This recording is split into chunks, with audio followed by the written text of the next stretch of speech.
تقلید کرنا کیوں ضروری ہے؟ تقلید کہتے ہیں دین کے مسائل میں ماہر شریعت کی بات میں مہارت کو تسلیم کرنا۔ تو اگر آپ دنیا کے ہر میدان میں ماہر کی رائے مانتے ہیں تو جو دین کا ماہر ہے، جس نے سال ہا سال لگا کر اپنی کالی داڑھی کو سفید کر لیا اور وہ دین کا ماہر ہے، تو آپ دین کے ماہر کی بات ماننے پر آپ کو اشکال کیوں ہے؟ آپ کہتے ہیں میں خود تحقیق کروں گا، تو ٹھیک ہے بھائی، جب جہاز میں بیٹھو پائلٹ کو پکڑ کے نیچے پھینکو، کہا میں خود چلاؤں گا، ٹھیک ہے؟ جب ڈائیو میں بیٹھو وہاں سے ڈرائیور کو پکڑ کے نیچے کرو، خود چلاؤں گا، مجھے تیرے اوپر کوئی اعتماد ہے تو کہیں لگا دے۔ تو بھائی آپ کو ڈرائیوری کی مہارت پر اعتماد ہے، پائلٹ کی آپ کو ایکسپیرینس سرٹیفکیٹ پر اعتماد ہے، تو جو شریعت کا مسئلہ سمجھا رہا ہے، بتا رہا ہے، اس دین کے ماہر کی بات آپ کیوں نہیں مانتے؟ اور ایک وقت میں ایک امام کی تقلید کیوں ہے؟ تو بھائی ایک وقت میں بندہ ایک ہی دروازے سے گزر سکتا ہے، دروازے تو تینوں مسجد کے ہیں، تو ایک وقت میں ایک ہی سے آپ گزر سکتے ہیں۔ آپ کہیں میں اس دروازے سے آؤں، اس دروازے، پھر دروازے بدلتے رہیں گے، مسجد تک نہیں آ پائیں گے آپ۔ تو اگر آپ نے شریعت اسلامیہ کی پیروی کرنی ہے تو کسی ایک ماہر کی بات مانیں، ورنہ ماہر بدلتے رہو گے آپ نے پیروی نہیں کر سکنی۔ تراویح کی نماز بعض اوقات لوگ 8 بتاتے ہیں، بھائی تراویح 20 رکعت ہے، جو 8 کی حدیث ہے وہ سچی ہے، لیکن وہ تہجد کے لیے، تراویح کے لیے نہیں ہے۔ جیسے 3 رکعتوں کی حدیث لکھی ہوئی ہے اور وہ سچی ہے، وہ 3 رکعتوں کی جو وہ ہے نا حدیث ہے، وہ 3 رکعتوں والی حدیث مغرب کی نماز کے لیے ہے، تراویح کے لیے نہیں ہے۔ ایسے 8 رکعتوں کی جو حدیث ہے وہ تہجد کے لیے ہے، تراویح کے لیے نہیں ہے۔ مصنف ابن ابی شیبہ میں حضرت عبداللہ ابن عباس رضی اللہ عنہ کی حدیث ہے، صلی رسول اللہ صلی اللہ علیہ وسلم فی رمضان 20 رکعۃ والوتر، اللہ کے رسول تراویح 20 رکعت رمضان میں پڑھتے اور پھر وتر پڑھتے، ٹھیک ہے؟ تو تراویح 20 ہے بھائی، 8 نہیں ہے۔ عقیدہ حیات النبی کا معنی ہے انبیاء کرام وفات کے بعد اپنی قبور مطہرہ میں زندہ سلامت تشریف فرما ہیں، وفات کے بعد خصوصاً میرے پاک پیغمبر صلی اللہ علیہ وسلم کو قبر میں خاص قسم کی حیات حاصل ہے، جس کی وجہ سے قبر پہ حاضر ہونے والوں کا حضور پاک سلام خود سنتے ہیں۔ یہ ہے عقیدہ حیات النبی، اور دور سے پڑھا جانے والا فرشتے پہنچاتے ہیں۔ جو شخص اس عقیدے کا منکر ہو، ہم اس کے پیچھے نماز پڑھنے کے قائل نہیں ہیں، بابا اپنی نمازوں کو بچاؤ۔ وسیلے سے دعا کرنا شرک ہے، بھائی وسیلے سے دعا اللہ سے کی جاتی ہے، بندے سے نہیں کی جاتی۔ قرآن کریم سورت نمبر 2 سورۃ البقرہ آیت نمبر 190، اللہ نے وسیلے کو جائز فرمایا ہے۔ وَكَانُوا مِن قَبْلُ يَسْتَفْتِحُونَ عَلَى الَّذِينَ كَفَرُوا، فرمایا پچھلے لوگ جب کافروں سے جنگ کرتے تو حضور پاک کا وسیلہ دیتے، پچھلی امتوں کے لوگ، اللہ انہیں فتح عطا فرماتے۔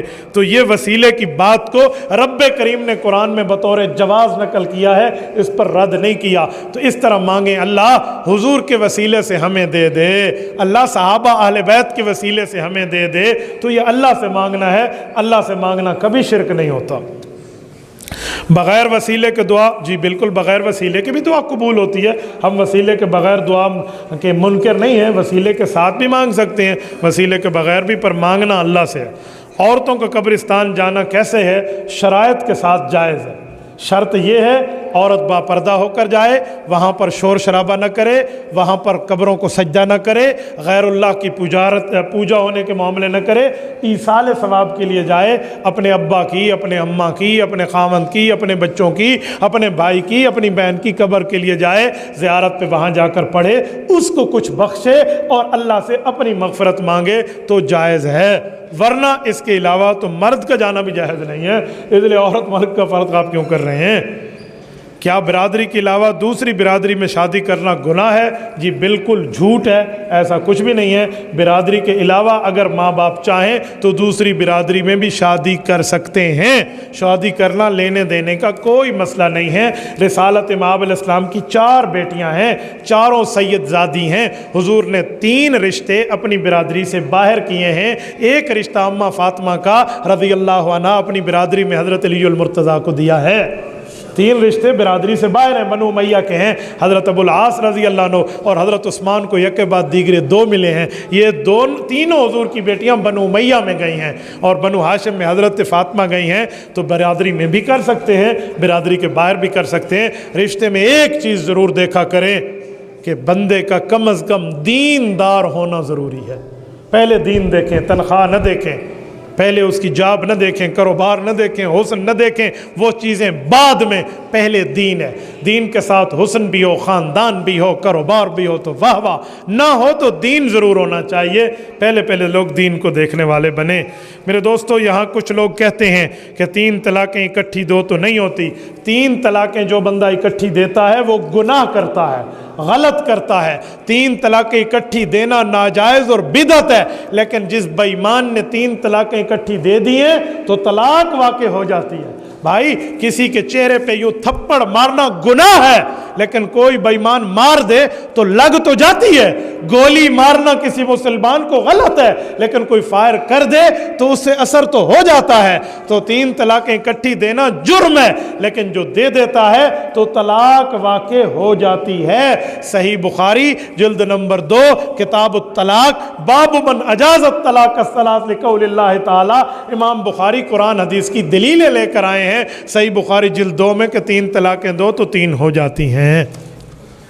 کیا عام مردے قبر میں سنتے ہیں؟ بابا عام مردے کا سننا اتنا ہے کہ وہ فرشتوں کے سوالات و جوابات سنتے ہیں، آپ قبر پہ جائیں تو آپ کا سلام سنتے ہیں۔ باقی عام مردہ ہر وقت ہر بات کو ہر جگہ سنتا ہے، ایسا ثبوت کا معاملہ نہیں ہے۔ اس بارے میں خاموش رہنا بہتر ہے۔ ہم سما فی الجملہ کے قائل ہیں کہ جتنی باتیں حدیث میں ہیں، سلام کے وقت ہے یا جو ہے نا کیا کہتے ہیں وہ باقی معاملات جتنی شریعت سے ثابت ہیں تو وہ تو سننا کا عقیدہ رکھا جائے، اور جہاں نہیں ہے وہ معاملہ اللہ کے حوالے کیا جائے۔ لیکن یہ قانون عام مردے کے لیے ہے، رسالت امام علیہ السلام کے لیے نہیں ہے۔ حضور پاک علیہ السلام قبر کے قریب حضور پاک علیہ السلام خود سنتے ہیں اور جواب عطا فرماتے ہیں۔ جو بندہ صلاۃ کا معنی انتظامی امور کے ساتھ کرتا ہے اور نماز مفروضہ کا منکر ہے، اور جو نماز کا طریقہ اس کو غلط کہتے ہیں، اس کا کیا حکم ہے؟ جو نماز کا منکر ہے وہ مسلمان ہو سکتا ہے؟ آپ بتائیں، جو نماز کا منکر ہو تو اس کو کیسے مسلمان کہو گے؟ بابا نماز بھی شریعت میں نہیں ہے تو پھر پیچھے کیا ہے؟ کیا شریعت ہمیں چینی کی مل لگانے کا حکم کرتی ہے کہ گنے کی مل لگا لو، شوگر مل قائم کر لو، آٹے کی فلور مل لگا لو؟ بھئی نماز بھی نماز نہیں ہے تو پیچھے کیا بچا؟ کہتے ہیں نماز کا معنی انتظامی امور، بے وقوف کو پتہ ہی نہیں ہے نماز کا معنی ارکان مخصوصہ فی اوقات مخصوصہ، خاص وقت میں خاص عبادت کرنا۔ حضور پاک علیہ السلام نے 5 صلوات فرمایا ہے کہ دن میں 5 نمازیں فرض ہیں، تو انتظامی کام دن میں 5 ہے، 6 نہیں ہے، اس کا دماغ خراب ہے۔ تو اس لیے بابا نماز نماز ہے، نماز کو نماز ہی رہنے دو تو یہ بات ٹھیک ہوتی ہے۔ اس طرح کے لوگ بے وقوفی والے معنی کریں نا تو میں انہیں عجیب طرح سے سمجھاتا ہوں۔ ایک بندے نے ایک دن مجھے کہا کہ مولانا نماز کا معنی ہے انتظامی امور۔ میں نے کہا آپ اپنے ساتھ جو گدھا لائے ہیں یہ کہاں سے آیا؟ کہتے ہیں میرے ساتھ تو کوئی گدھا نہیں ہے۔ میں نے کہا دیکھ مجھے نظر آ رہا ہے گدھا ہے، کہاں سے آیا؟ مولوی صاحب کوئی گدھا نہیں ہے۔ میں نے کہا جیسے ساتھ ٹھہرا وہ تجھے گدھا نظر نہیں آتا، ایسے تجھے نماز کے مسئلے بھی نظر نہیں آتے۔ آپ کہتے ہو غلط کہہ رہے ہو تو بھی اس طرح غلط کہہ رہا ہے۔ حقیقی بات کو الٹا لے کر آپ لوگ بیٹھ جاؤ اور نماز کے مطلب کو غلط کہتے تو اللہ پاک اس کو ہدایت عطا فرمائے۔ جو نماز کو غلط کہہ دے، نماز کا انکار کر دے، نہ اس کا ایمان بچتا ہے نہ اس کا نکاح بچتا ہے۔ اللہ پاک ہمیں محفوظ فرمائے۔